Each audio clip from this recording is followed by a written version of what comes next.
তো তুমি সদ্য স্নেলেন্স চার্টের ক্লাসটা করেছো, তো একদিন আউটডোরে গেছো, আউটডোরে গিয়ে একটা পেশেন্ট দেখলে, পেশেন্ট এসে বলছে ডাক্তারবাবু সমস্যা হচ্ছে, আমি তো দূরের জিনিস খুব একটা ভালো দেখতে পাচ্ছি না।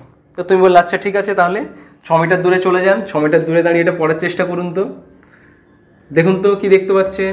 ডাক্তারবাবু পড়তে পারছি না। এইবারে দেখুন তো, না এখনও পড়তে পারছি না।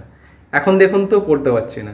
এইবারে দেখুন তো, পড়তে পারছেন কি না, না ডাক্তারবাবু এখনও পড়তে পারছি না। তুমি তখন কি করবে? এরপরে তুমি যখন এই পুরোটাই রিড করতে পারে না, তখন আমি কি করি, তখন পেশেন্টের আমরা 1 মিটার ডিস্টেন্সে থাকি এবং কি করি, ফিঙ্গার কাউন্ট করতে বলি। দেখুন তো ফিঙ্গার কাউন্ট করতে পারছেন? হ্যাঁ ফিঙ্গার কাউন্ট করতে পারছি, 2 3।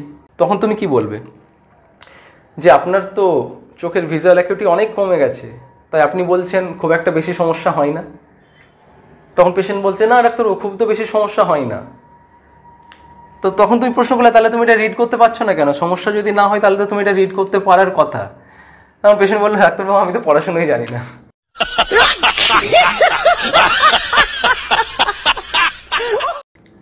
তাহলে বেসিক্যালি ইলিটারেট পার্সনদের ক্ষেত্রে আমরা স্নেলেন্স চার্ট ইউজ করতে পারবো না। তার জন্য কি চার্ট ইউজ করা হয়? তার জন্য অনেক সময় ল্যান্ডলর্ডস ব্রোকেন রিং চার্ট বা যেটাকে বলা হয় ল্যান্ডলর্ডস সি চার্ট ইউজ করতে পারি, বা ই চার্ট ইউজ করা হয়। এবং বাচ্চাদের ক্ষেত্রে মোর দেন 2 ইয়ার্স অফ চিলড্রেন যারা লেটার রিড করতে পারে না, তাদের ক্ষেত্রে স্মল পিকচার চার্ট ইউজ করা হয়। ওকে, তাহলে এই কনসেপ্টটা তোমরা জানলে। এরপর তোমাদের বেড সাইডের একটা প্র্যাকটিক্যাল বলে রাখি। ধরে নিলাম তোমার কাছে এই মুহূর্তে স্নেলেন্স চার্ট নেই, কোনো পেশেন্ট ওয়ার্ডে ভর্তি রয়েছে এবং ওই পেশেন্টের তোমাকে কি করতে হবে, ডিস্টেন্স ভিশন চেক করতে হবে। তাহলে কি করবে? তাহলে ওই পেশেন্ট থেকে 6 মিটার ডিস্টেন্সে তুমি যাবে এবং তোমার যে ফিঙ্গার কাউন্ট সেটা তুমি করতে বলবে।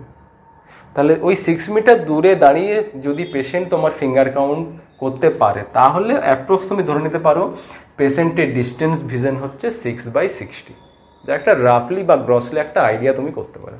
ওকে, চলো, থ্যাংক ইউ।